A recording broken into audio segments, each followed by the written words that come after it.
Welcome to the OK Taco Show, everybody. My name is Conrad, and how are you, buddy? Today is August 30th, 2023, the year of our Lord, and I'm in the trailer. Yeah, I'm in a different studio. I've kicked myself out of OK Taco Studios and pushed myself into this 1977 Airstream trailer. Many a podcast have been done in here by Shannon and I. So it's no stranger to the podcasting world, but I thought I'd try a little different background. I just couldn't get the lighting, you know what I mean? I couldn't get the lighting right in the other studio, meaning I didn't know what I was doing, and I don't know what I'm doing here. I'm not saying it's right here, just saying that sometimes if you don't know what you're doing, the best thing to do is just keep trying different things until one of them works, or one of them, at least, even if it's not working, it feels right. So that's what we're attempting here. Also, we're on Facebook Live, possibly. If that's not working, ignore what I'm about to say. But if it is working, thanks for watching on Facebook Live. We've done Facebook Live. I tried Twitter Live a couple of weeks ago because supposedly Elon Musk has, it's just video. We all act like we've reinvented something. It's like, you got to check out the new features on Twitter for video. And then I see it and it's like, oh, you mean just watching people's videos? Great. Yeah, it's terrific. This is revolutionary. And YouTube, obviously, we're there. You try to put your crap all these places, and eventually you just have a little bit of crap in a bunch of different places. And that's not the right thing to do, I don't think. I think it makes you available everywhere, but it also limits you because you just aren't pushing one thing and you're not growing one thing, maybe. I don't know. So anyways, we're going to try Facebook. We're going to stick with the OK Taco Show, and we're just going to kind of go from there. And I'd like to start doing it live on Wednesdays again. Our show previous had always been live on Wednesdays. I don't know what it is about. Maybe it's that it's the middle of the week. Maybe it's that, I don't know, but it feels right. Tonight's probably not the right night. I think there's supposedly a once-in-a-decade blue supermoon about to happen. So, I could understand if you didn't want to watch this and you wanted to go outside and look at the sky and see if there's possibly a blue supermoon, whatever that is. So, anyways, when I get done with this, I will go home and try to catch up on a show I've been watching.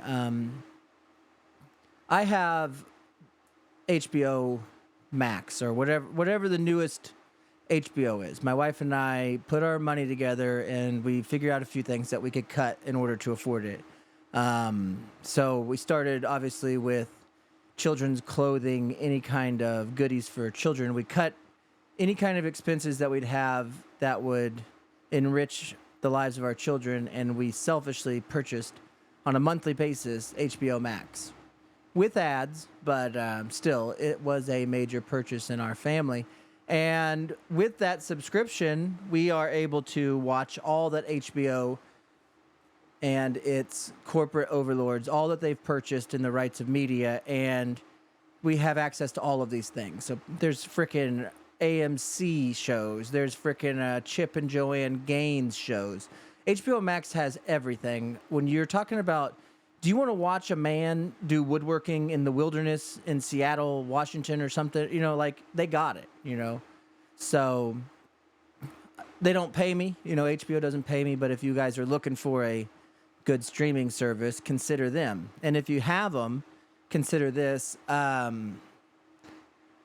There's a show on there called His Dark Materials that apparently is based on a book, a controversial book series that had come out, I guess, maybe in the early 2000s.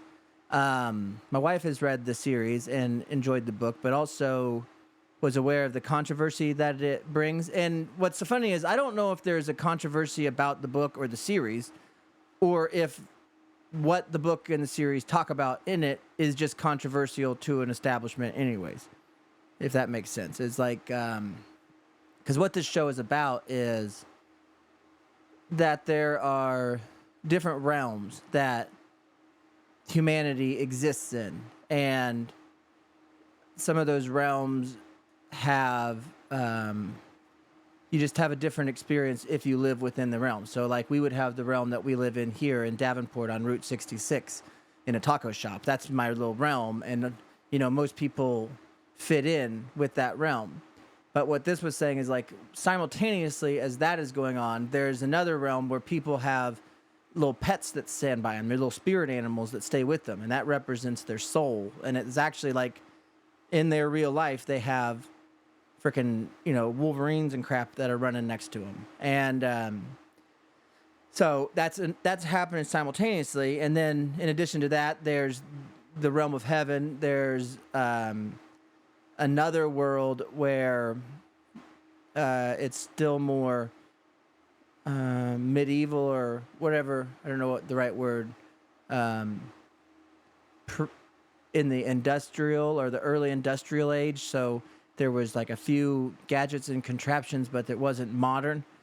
But anyways, there's these multiple worlds going around, and then this book is about a girl who supposedly represents Eve. She's like a rebirth of Eve from the story of Adam and Eve, and she's the prophecy, and she's gonna work her way through these different worlds in this different level on a righteous quest, basically. And then all these different powers from these different worlds are either battling for her or against her, because the implications of her journey affect that entire universe. So it's an interesting series because it doesn't just talk about those things. You can also parallel the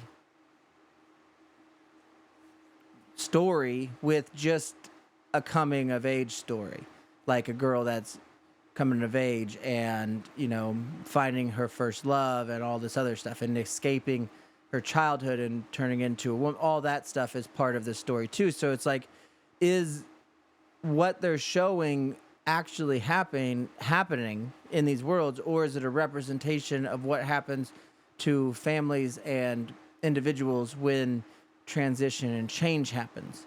So I'm not sure after watching it. And I'm also not sure if somebody's going to break into this Airstream right now and frickin' manhandle me around here. You know what I mean? Because I'm getting out. It's late in Davenport. You turn off the damn street lights in Davenport, buddy. That's what happens.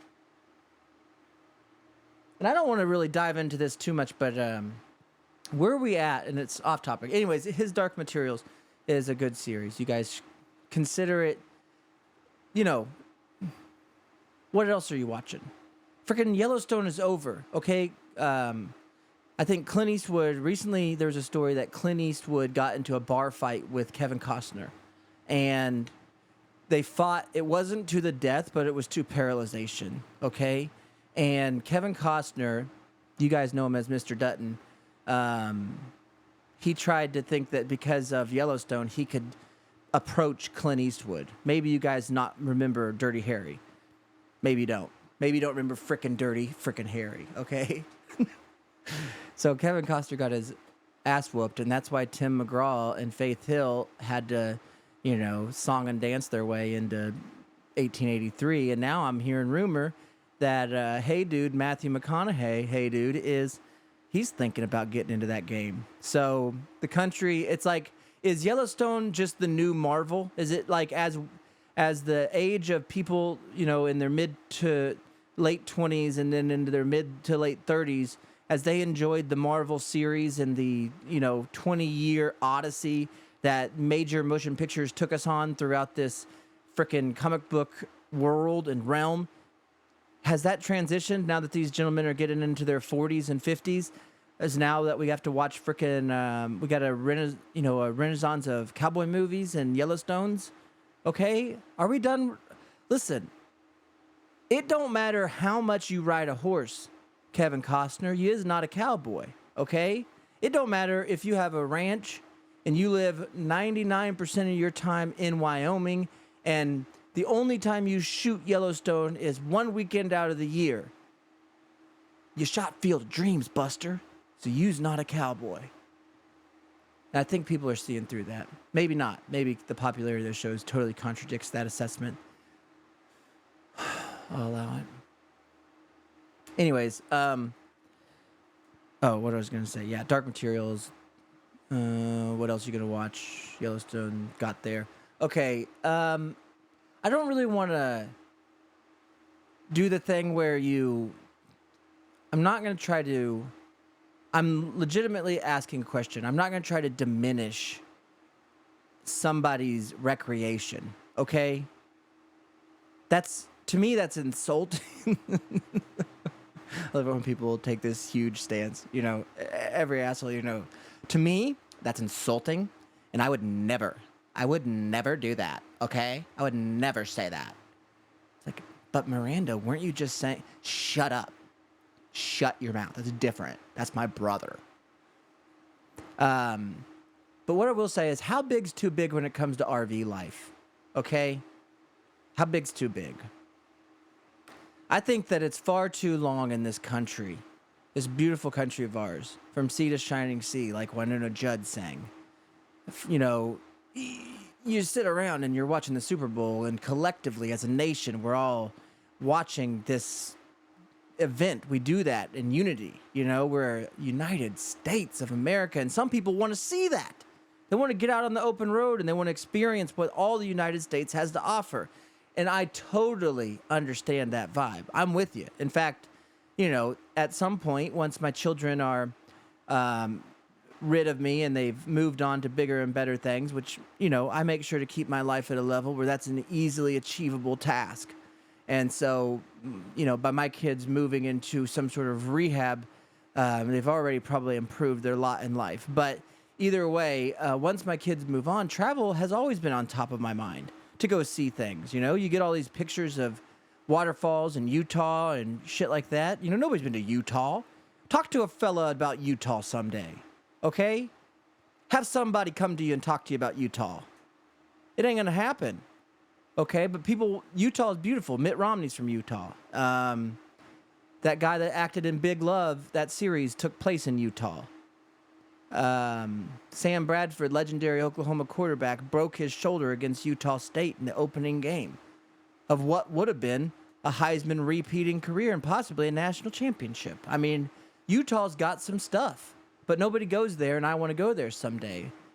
But here's the thing. When I go there, do I want to be towing a 85-foot frickin', how many axles do you need? When you get to 3 axles, I think 1 axle is too small. That's Axl Rose. Axl Rose proved that with Guns N' Roses in their turmoil throughout the history of that band. You got to have more than 1 axle. But you double axle, that's as much. I mean, what do you need? You need a microwave, okay, for your rollers, you need a fridge for your little sandwiches and your Uncrustables, buddy. You're going camping. You need a coffee maker. You need a TV. You need a lighting, outdoor seating and lighting, and a grill, and some, charcoal and stuff. That's it. And then you need a bed. You need a bed and a nice little chair to sit in. But I see these folks, they got their 3500 HDs, their Power Strokes, freaking, you got a damn 5th wheel gooseneck going on with a sleeper cab over top. And then we got a frickin' 6-bedroom, trifold Cougar. It's a Cougar. It's a 2018 75-foot Cougar. What? The point of to me, it needs to be comfortable. I do understand that you don't want to go spend a week just being uncomfortable and miserable. Because it's not like, I think that as we've made our homes and our domiciles, our normal houses. That's just another word for house. Domicile is. As we've made our homes and stuff more luxurious, more comfortable, and also familiar. It's all the way we like it. And as that happens, when you go on vacation, even if everything's nicer, you feel uncomfortable. I think that's the appeal of RV life. But I think that there should be, you shouldn't be in an RV and think it's better than your house. You know what I mean? I think that you should, even if you can afford it, even if money is no option, or you just got a friend of yours, you got an uncle that owes you a favor, and he owns an RV house place that, he owns an RV tree that grows RVs or whatever. You can go pick whatever RV you want off that RV bush there, Bobby. Thanks, Uncle Joey. Even if you go pick whatever you want, so it doesn't matter. You got to keep it a little bit less than your house. And so if you live in a tent or you live in a cardboard box, you're not going to get a very nice RV. But I do think that even if you live in a, single family, 3-bedroom, 2-bath, a nice master, maybe a little half bath in the hallway, a mud room, just get yourself a little, what do they call it, a feather light or something. Nice bed. Get a Tempur-Pedic. Spend the money on the mattress. Dave Ramsey, Jalen's dad, Dave Ramsey always said, spend the money on the mattress, So do that. Anyways, I shouldn't even say anything. I'm sitting in a 31. I've got 62 foot of trailer at this corner on Route 66 at a taco shop in Davenport. Nobody knows what I'm doing. Everybody thinks I'm fucking crazy. I don't know if anybody likes the food. It's a cycle. People come and go. You get people that are hot on you for weeks at a time, months at a time. Then it's like, what happened? You think that maybe they got hit by an illness or something, died, took off, or whatever. And you never know. And a lot of times that is what happened. Or they just don't like you. You sit there and experience all this self-doubt all day. Does everybody hate me? And then when it's too much, what the heck? So, anyways, to add to that feeling, to add to that mystery, like I told you on the last show, I dragged a replica of the trailer I sit in right now, a 77 Airstream Excella 500. And I parked it right here next to me, next to this other trailer. You can't see it, but I guess it's right outside. And, that's the next plan. So I started on that this week. I got one half of it first clean. Sometimes I feel like a Airstream dentist. You know what I mean? Like, I get crawling all over this big old silver tooth. And I'm looking at the edges and the cracks and where I can put in some enamel and stuff like that. And anyways, I'm really happy with the first wash. And I guess the part that's holding me back, if there is a part that's holding me back, is just trying to keep myself. I'm trying to figure out what kind of schedule I want to keep. When it comes to, I'm trying to consciously be aware of that, because I have a very negative, I don't know. I have the tendency that if left unchecked can become a very negative thing, to just really put my head down and not look up for a while when it comes to working. And I don't want to dive into the new Airstream project in that same fervor. Even though, whether or not the success of or failure of my business depends on how quick I get that done, I don't know. That part I don't know. I guess it won't, because that's just dependent on toughness, I guess. Mentally toughness and physical, probably. Anyways, I parked the Airstream there, and as you can tell, I have some anxieties towards it. But I got that first wash, and sometimes you just got to pull out that Band-Aid, just do something. Just doesn't matter what it is. And once you start, then you start, and you start seeing things, and all your thoughts on it change, because now you have a little bit more information. So I started washing it. I'm feeling good about it. I think my first step, I'm going to polish it, but I'm not going to polish it 100%. When Shannon and I polished this Airstream, one, we didn't know what we were doing. Two, it was in way worse shape than the new one that we bought, or the other one we bought. And so with some experience and some tricks, and now knowing, what kind of aesthetic I think would look cool, we thought, even when we were doing the one I'm currently sitting in, is we have these things called airway pads, which are like big Brillo pads. Well, that's exactly what they are. They're freaking big Brillo pads. But they're not circular you use the edge of them. It spins around like a big grinder wheel, and you use the edge of these airway pads, and it causes it to scratch the aluminum. And it's what I did on the inside of this trailer.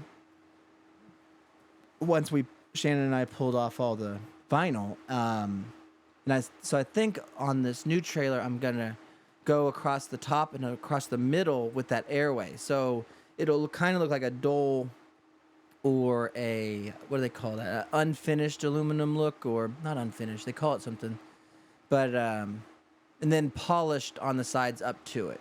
So it will almost have like that old Volkswagen Bug look, like the bus, where it has that top white part that kind of comes down, and then the front and back are got the triangles where the paint meets a different color. So anyways, that's where I'm leaning towards the polishing. And I don't know if it's an effort to get out of polishing like the roof and stuff. I mean, I still have to airway it, but that's a one step process rather than the polishing thing, which is just, and really the thing I would probably just start on that, but it turns you into the Tin Man, all that aluminum just blows onto your face. And even if you wear like a hockey mask or a damn, beekeeper suit or something, you just get covered in this metal shavings and filth, and it gets everywhere. And I don't really, although,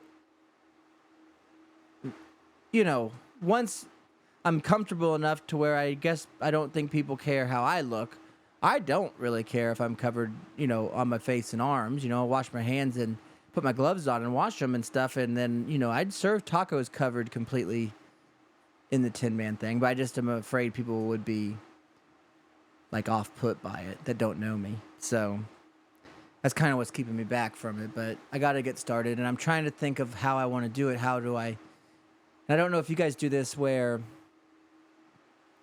you only are allotted, you've only got your time, your day, your hours in your day. And when you've got them full, you just got to realize which part you're going to sacrifice in order to do something.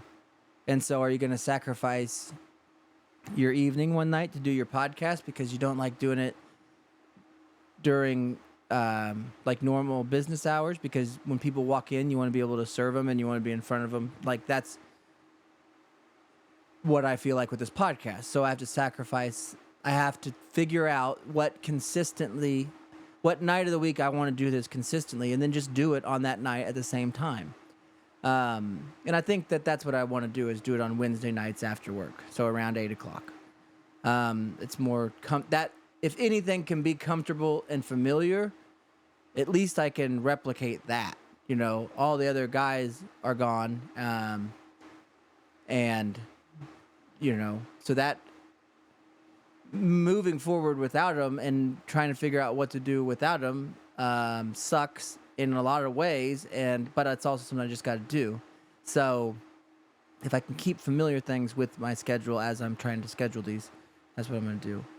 And so anyways, this show, the OK Taco Show, will be Wednesdays live on Facebook. And then if you want to subscribe to the show, you can always just visit OK Taco Club on Patreon, and that'll have the OK Taco Show and all the shows we do, and you can subscribe, and you can subscribe for free. I think moving forward, as this gets going, as this becomes consistent, as this becomes the way we're going to do it, if it works out, then I think we can start talking about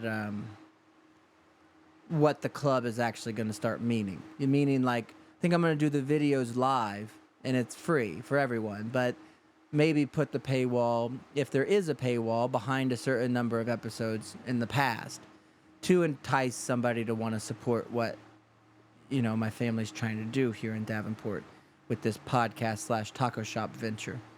And then, so once I can get a damn times, and date consistent, and that it's comfortable and everybody's schedules are fit with it, then, and it's something that I feel like I can really devote to, then I can kind of turn my attention to what the tagline is, what the message is of the show, what I'm trying to do, what I've always tried to do.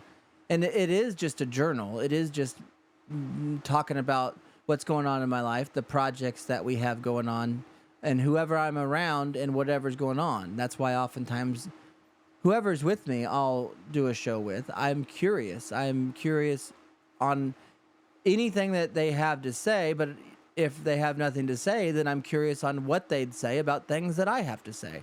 So it's like an escape, you know? It's a thought experiment of just trying to think about things differently or read different stories or dissect things that aren't just what we're bombarded with every day. And you know, I'm not in a damn boat. I know that there's freaking hundreds of thousands, millions of people out there that do the same thing, you know, that build taco shops on Route 66 and park Airstreams into them and do their, you know, decade-long failing podcast inside of them by themselves, talking to themselves. I get it. There's millions of us out there. But I think I can add a smile. Even if I can just add a smile, one smile, I do a pretty good job. I try to make my kids smile every day, my wife smile every day, James smile every day. Shannon, when he was with me, can't say that we did a great job when we were going through the stresses of opening this place. I think I've went into that enough. So I've always tried to do my best, though, to lighten the mood back when I was able and moving forward, not dwelling on that. So anyways, if this show does anything, is to try to bring a smile. Is all that was saying. Or whatever, a giggle, you know, a freaking groan. I don't know, an emotion. It's to try to resurrect a feeling on something that probably doesn't even matter or elicits a feeling, maybe. Like how big is too big of an RV? What are these fellas eating inside that RV? How long are they camping for? You know, 3 axles, that's 6 tires. That's like, you know, I don't know, it could be $1,500 worth of tread right there. You're headed up to the damn Grand Canyon.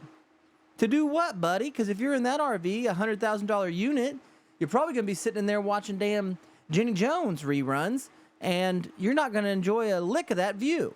Now, if you park yourself into the back of a Rambler, you got a sleeping bag or maybe a hammock or something, you're going to get out there in the open road, and you're going to get to see what, you know, God created for you. I guess that's what I was saying. I think if you get too big an RV, you miss out on the trip. If you have too nice of a place. My family and I went to my dad, who's older than I am, obviously, just recently got married again. So in a way, kind of like younger than me. Got a new wife. You know, I'm the guy that's like, hey, man, take it easy. You know, just be patient. You know, she's always right, giving him advice, stuff like that. But he got married at a place modest on the wedding side, but we stayed in a family Airbnb, and my family, there's 8 siblings. Well, there's 8 children. 7 of those are my siblings. That would be the correct way to say that. And so we stay in one gigantic home, and it's, you know, my sister's that she's the oldest she's a freaking interior designer. She's like that lady, the Chip and Joanne's Gaines lady, you know, she's the pioneer woman of Kansas. And so when she picks out the place we're staying, of course it's going to look like that. And so we go stay at this mansion. Well, when you're just a redneck farm, you know, boy, landscaper like me, shit, man, why? Let's go to the pool. I mean, who wants to go to the lake when there's a pool right here and a hot tub and a mansion behind us, and all the audio amenities and all the drinks and all the comforts that comes with it? You don't want to go out there. What, you want me to get my kayak? Why don't you better kayak the hell up, you know? I'm about to kayak all over the side of this pool and I drink this margarita. That's what I'm going to yak all over. I'm going to get a kayak. The kayaks. Hey, Julie said get a kayak. You got to stay at a place that's not as nice. Now, you got to be careful, though, because when my wife booked a trip for the family, she booked it at a Branson former prison, which is what excludes her from booking any more family vacations. Nobody told her that, but that's kind of the sentiment. It wasn't her fault. Everything was booked. I'm with her on that, but tell that to the Garrison clan, and it's like, yeah, you didn't do the right thing. And so, you know, she booked us in Branson in these freaking Walter White style houses, methamphetamines. A lot of drug users were there. A lot of drug selling was going on. Here's a thought I had the other day. It's off topic, but as I was thinking about drugs right there, I was thinking about this. Do you not wear a certain color because you think you might get recognized by a gang? This is a question that I thought of when I was running this morning.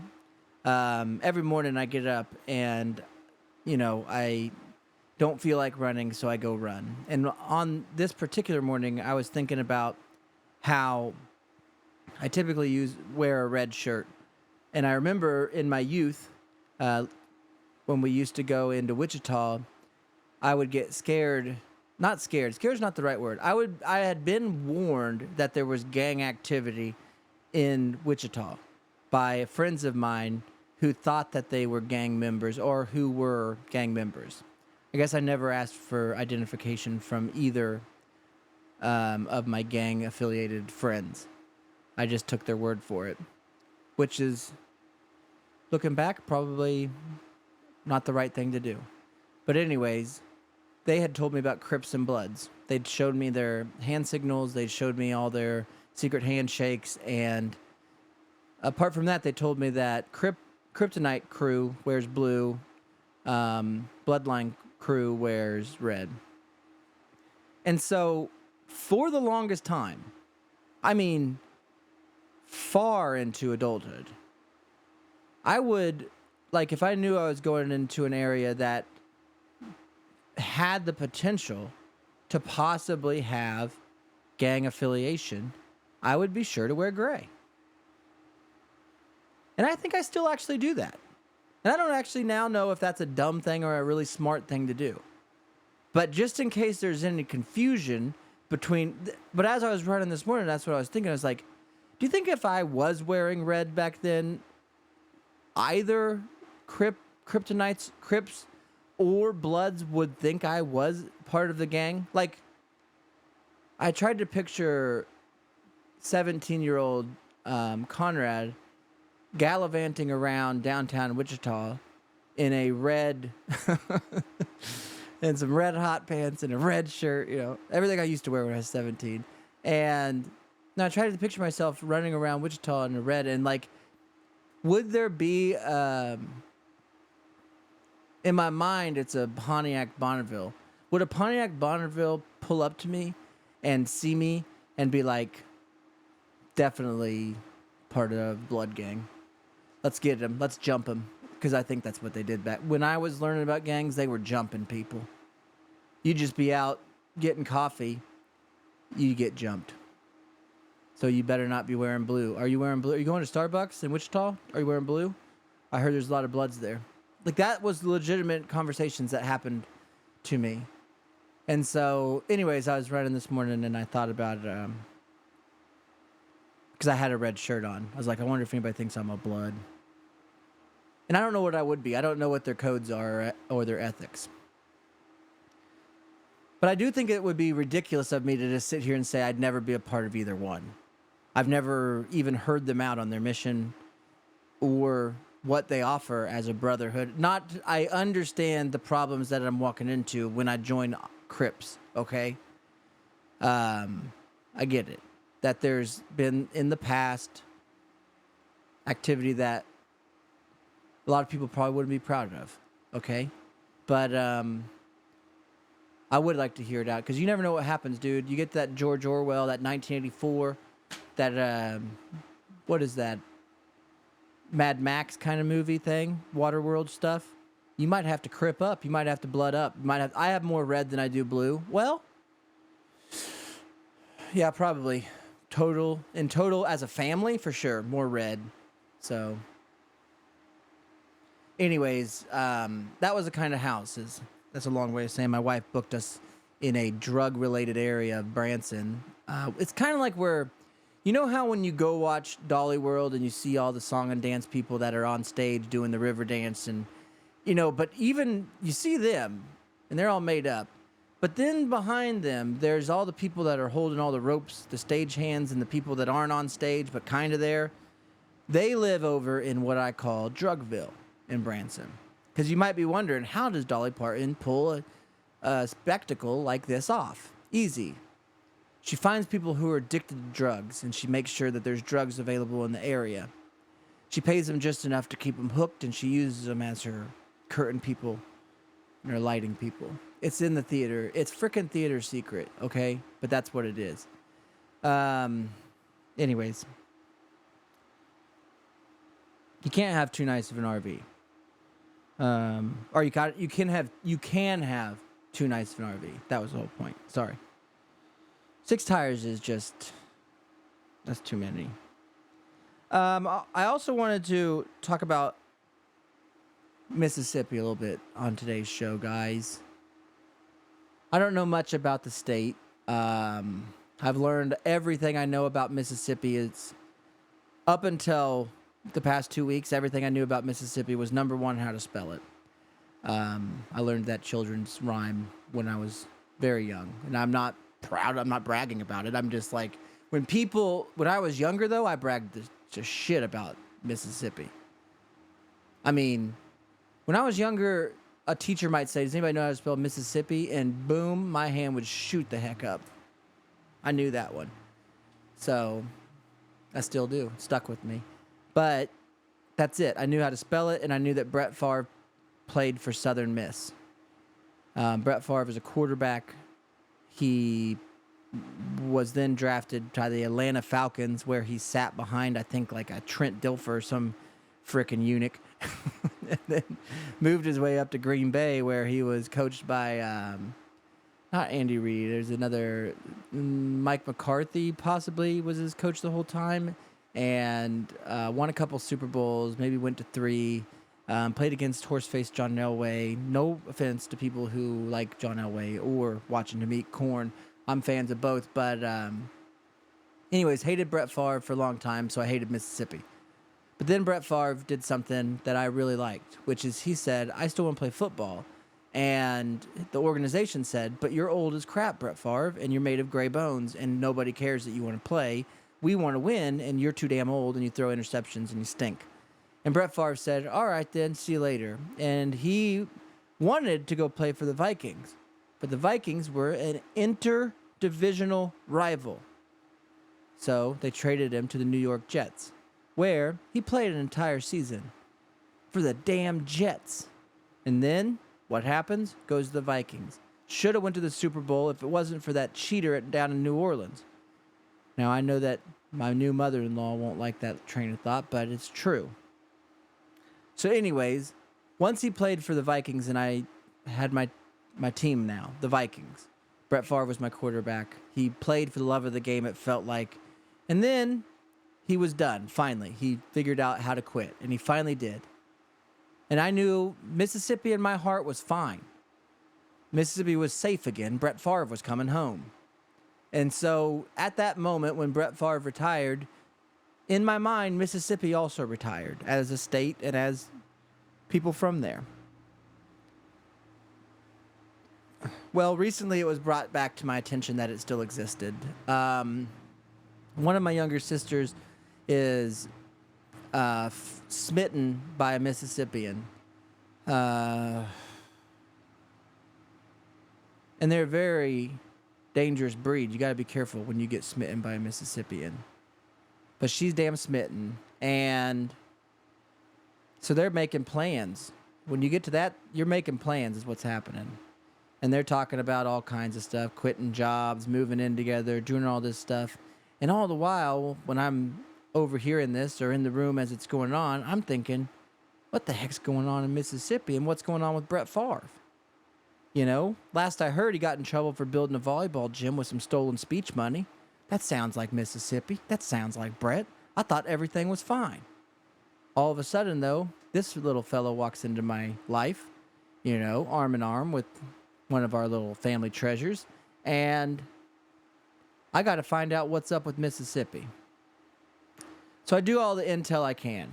You guys eat a lot of soup down there, stuff like that. Finding out about the wet meats and such, what Mississippi has to offer. And I felt okay about it. I felt like, well, if this guy transitions out of Mississippi and then becomes an American, possibly he's salvageable. It's possible. He hasn't gone full New York Jet yet. But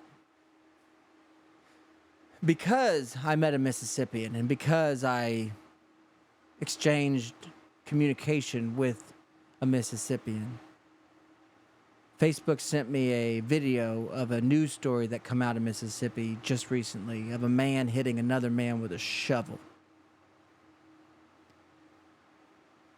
Cops were contacted after this event that started by one man taking a 2x4 and hitting it against another man's head, splitting his head open and knocking him out. Whereas that man then got up, grabbed his crotch, and said a bunch of bad things. Another man grabbed a shovel and hit the same 2x4 man again. It is a bad day when you get hit with a 2x4 in the face. No matter if it's by accident or by purpose. That's a bad day.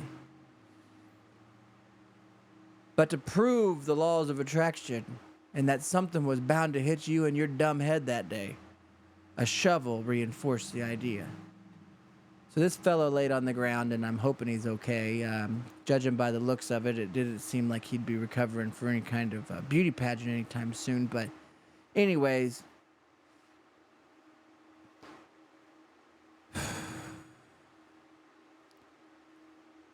worst thing that happened is they find out that this man woke up from his coma, his shovel-induced coma. And what really bothered him is the most, what he thought was happening, is he thought that he had been dreaming. And that this shovel had finally woke him up. And that Mississippi was a dream. And that there's no hellhole in the world that would be like a Mississippi. Like it must not exist. And the doctor grabbed his lapel and he showed the man Mississippi General Hospital. The man was still stuck in Mississippi. And he said out of getting hit by a shovel and getting hit by a 2x4, the worst thing was waking up still in Mississippi. And to me, that's beautiful. That should show people the gratitude that they should have about their current situation. Okay, and this show is going to be different because I'm in an Airstream now. And when I'm in the Airstream, I think different, I talk different, I am different. Okay? But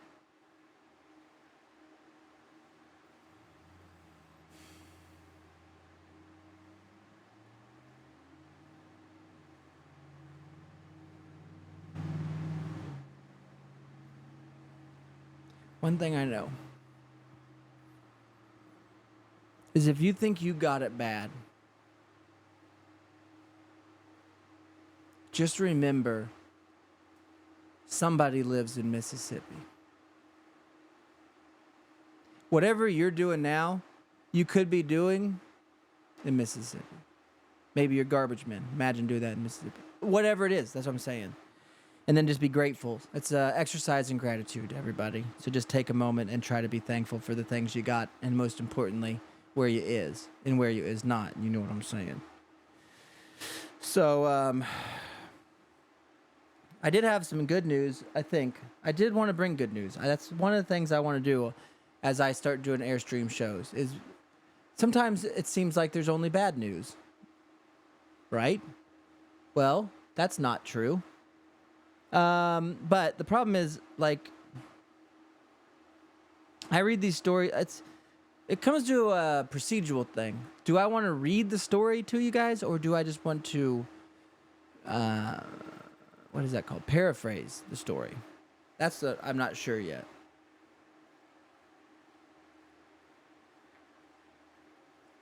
But this next story is pretty technical. I think I should read it to you. I'm pretty sure I pulled it here. I'll saved it. I'll pull it out. Give you a little idea. This is in Australia, which I need you guys to understand. And remember, Australia, I don't think fully broke away from like the European Union to become its own thing, and completely, like the Articles of Australia or something, wasn't until like the mid 80s. So they haven't been. Anyways, just keep that in mind. So just like you, I was under the assumption that Australia, right now, at any given moment, if somebody's like, "Hey, what do you think they're doing in Australia?" I always say eating cheese sticks and probably punching kangaroos. I like to imagine Australians in thick leather. I like to imagine them with bullwhips. I like to imagine snakeskin boots. I like to imagine riding pants on the women, and I like to imagine more steampunk era style architecture and automobiles, and I like to picture that as Australia. But after reading the story, they also have modern amenities in Australia. There is scientists and doctors and other like professionals. So what I'm saying is, if you're like me and thought Australia was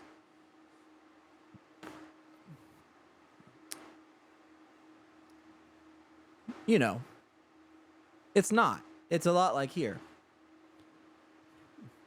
Australian scientists have discovered an enzyme that converts air into energy by using the low amounts of hydrogen in the atmosphere to create an electrical current. The enzyme in question is called HUC, pronounced huck. It's made by bacteria and helps with the growth and survival in soil, in the oceans, in volcanic craters, and even Antarctica. Monash microbiologists have now discovered it can make electricity from thin air. Guys, they invented Australians. Now, granted, they've only been around since like the mid-'80s. So it only took them, whatever that is, 40 years finally. They finally invented something other than Foster's beer, which is just, I think it's just Bud Light with dye in it. But anyways, these fellas finally got something right. Electricity coming out of air. I'm listening, Australia. The important discovery is outlined in the journal Nature. The research team was led by Monash's Dr. Reese Grinter, PhD, student Ashley Kropp, and Professor Chris Greening. Yeah, okay. They specialize in how bacteria obtain energy and focus on the molecular machines that make up bacteria and how they work. They've known for some time that bacteria can use trace hydrogen in the air as a source of energy, but they didn't know how they would use that until now. The HUC works as a hydrogen gas scavenger, and unlike all other known enzymes and chemical catalysts, it can consume the gas below atmospheric levels. In this way, it's like a natural battery, making a small electrical current from air or added hydrogen. Science has been stumped as how it worked. This finding opens a way to create devices that literally make energy in the form of electricity from thin air. Suck on that, Greta Thunberg. We're going to run out of oil. We won't be able to power our electric car. Yeah, we will. How are you going to power your frickin' Tesla? I don't know, by letting it breathe air. My Tesla breathes now, AI. Uh-oh. You got an autonomous car, baby? Yeah. Is it breathing? Tesla air. I'm in a frickin' airstream. It's all, what are we living in? Some sort of matrix? Of course the Tesla's going to breathe air and be AI and talk to you and drive on its own. What are you talking about? It's all the movie said it was going to do. So now we can make electricity out of air, guys. And if Australians can figure it out, let's knock on the door of countries that usually have scientific breakthroughs. Knock, knock, America. Open it up. Ooh, you guys have been on the moon. Ooh, you guys are made COVID vaccines. Ooh, you guys know medicine. Click, polio. Click, shut, whatever. Peanut butter? You guys made peanut butter? They're click, shut. Australia? What do you guys got? What do you guys making in there? A freaking boomerang? Nobody even knows how to use a boomerang. Australia hasn't. We thought they were still working on the boomerang. All the while, the boomerang was sucking in air, making electricity. No wonder they could get that thing to come back to them. Boomer dang, am I right? So anyway, yeah, I just think it's great that Australia's got something going on.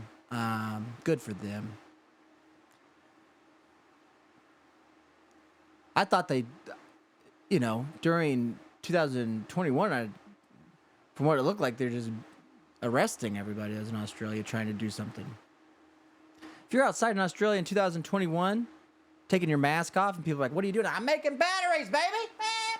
Your mouth open, dog? It's freaking COVID time. You're going to jail, baby. That's Australia. So they're fine. Australia's doing good. And they're making air that turns into batteries, guys. So stop worrying, Unplug your phone. You're going to be able to watch something later. Why? Thanks, Australia.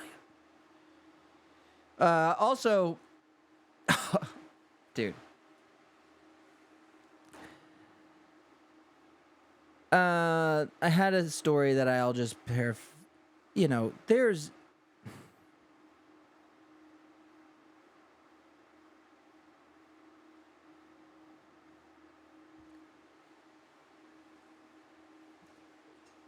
we're given, I don't know how people get money. Like, I've never known that. And there's many books, and there's many theories, and there's many approaches, and there's many sacrifices, all of those things, decisions that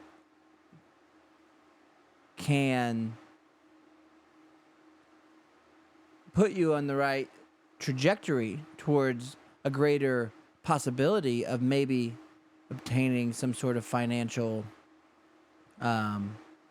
windfall or something, but never been money guy. So I don't know how these people can afford this kind of research, but there is a number of companies that are, I don't know what that was. There are a number of companies that are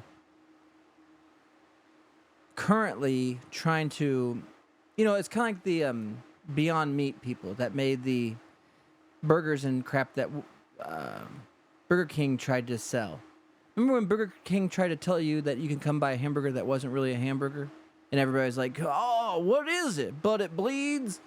And shit, like, it's like, yeah, I mean, it's the one thing that's always been confusing to me is if you don't want to eat beef or meat or whatever thing you're trying to exclude from your diet, for whatever reason you have for exclusion, the one thing I've never understood is the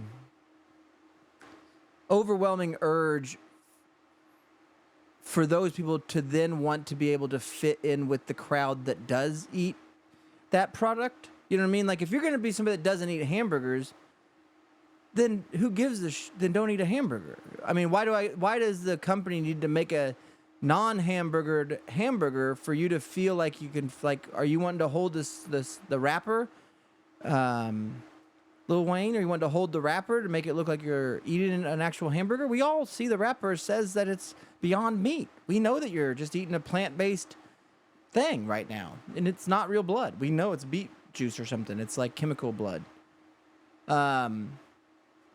And so I don't know if people thought it would be like cool. I don't know if it's healthier. I don't think that probably eating frickin' red meat for every meal and burgers is healthy, but I also don't know if eating in a chemically altered ingredients, like just a whole chemically altered patty made up in a lab, is healthy also, But I'd probably lean towards the devil, which is cow on that. If it is even cow at a Burger King, I don't know. Point being that even past the fast food realm, there's companies that are putting these kinds of products in our supermarkets, which is fine with me. I don't care. There's lots of products in the supermarket that I don't buy or care about or need because it doesn't involve me. So if there's a bunch of damn Beyond Beef logs laying there getting crusty, it don't bother me that they're there. That's their fight to try to manipulate sales in that way. But they're coming out with a 3D printed egg, man. Like, they already had the powdered eggs and stuff like that. I don't know if that is real egg. The crap you'd get in a chafing dish at like a hotel complimentary stay where there's some lady named Wanda, Are we out of eggs, Wanda? Hold on, sugar. If you want eggs, Wanda gonna be back in just a minute. Hey, Wanda! We need some eggs out here! The boy wants some eggs! But I don't know. They're talking about how, like, one of the things holding them up is that they're not getting the crack right. Not the drug, the crack of the egg. And it's like, it's not an egg.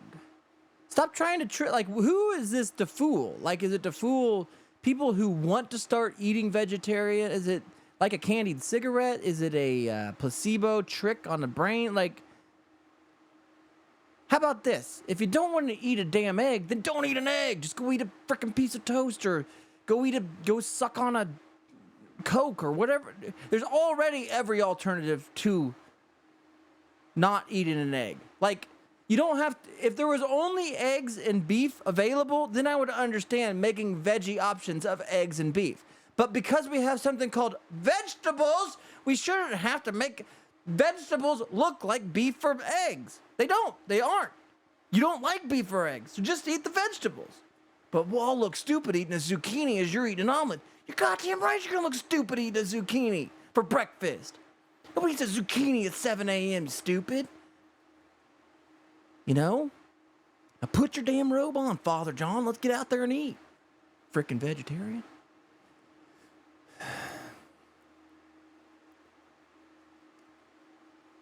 Anyways, I don't think Australia does any of that.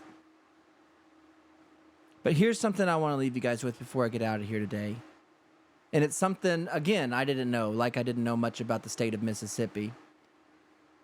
And I didn't know much about Australia. And I don't know much about anything because I own a taco shop in Davenport, Oklahoma on Route 66. And that's where I'm doing this podcast, out of an Airstream sticking out of that building. Thank you for listening live on Facebook, and thank you for subscribing to the Patreon and supporting the show and the efforts of our family. But that's on Patreon / OK Taco Club. Join the club. So, anyways, I'm looking for good news. I'm looking for good news stories, okay? And I find a few sites that have good news stories. And I read a good story about a little kid selling lemonade for Hawaii victims in Seattle, and that was a beautiful story. Made like $17,000 for displaced families in the wildfires in Hawaii. And it's like, those are good stories, and I'll bring those to you, and I'll share you stories about 3D eggs is a good story. Australia inventing electricity out of air, good story. Guy getting hit with a shovel in Mississippi, I'm thinking that's a good story, buddy. If we can get rid of Mississippians, we've done it. But best story of the day, story of the week on this 30th of August, 2023 is this. Did you know that the animal, the ferret, that there is a national ferret school where people who have trained and studied and read and learned and cared for and instructed and tried experiments on and raised ferrets are teaching ferrets and teaching people how to interact with ferrets to use them as tools. Did you know that people were using ferrets like in wars, and people were using ferrets like in building, like as a construction ferret, like with a little construction ferret hard hat on? And these little fellas will like tie a piece of 10 gauge wire to or something and have them run through the walls and fight rats and pull this electricity out the other side. They're training ferrets at a National Ferret Institute. You know how when you grow up and you know, no offense to my parents, but when your parents are doing their best and they don't know too much, how I can't get mad at my mom and dad now for not knowing there's a National Ferret Institute. So the reason this is the most important school or story and school, but story of the day is that. So if you have children who are aimless, if you have people in your life who don't know if they're happy with things that they got going on, you know, there's a lot of people out there, myself included, everybody can fall victim to, am I doing the right thing? What's going on? What's going on with the world?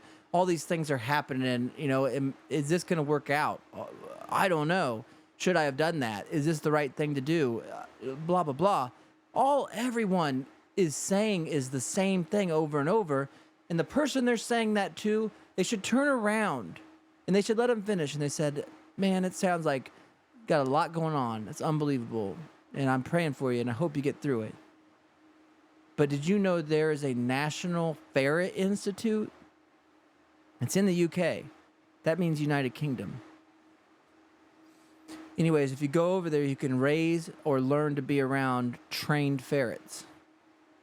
So if things are getting kind of bad for you here, and you're looking for an alternative or a new way of life, possibly the reason you were not happy is that you weren't aware that already in this world a National Ferret Institute exists where ferrets are currently being trained for incredible tasks.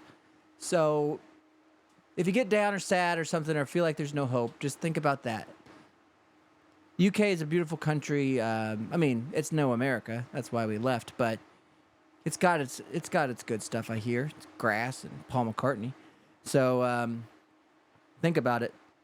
But I'm going to get out of here. I like it. I like the Airstream. We'll see how it goes. We'll see how it sounds. We'll see how everything worked. And if everything worked fine or it's just minor adjustments, I'll see you back here on Facebook Live next Wednesday at around 8 after work here at OK Taco Company. And with that being said, don't let your meatloaf. Have an okay day. Be nice to each other. And stay out of Australia, folks, and Mississippi.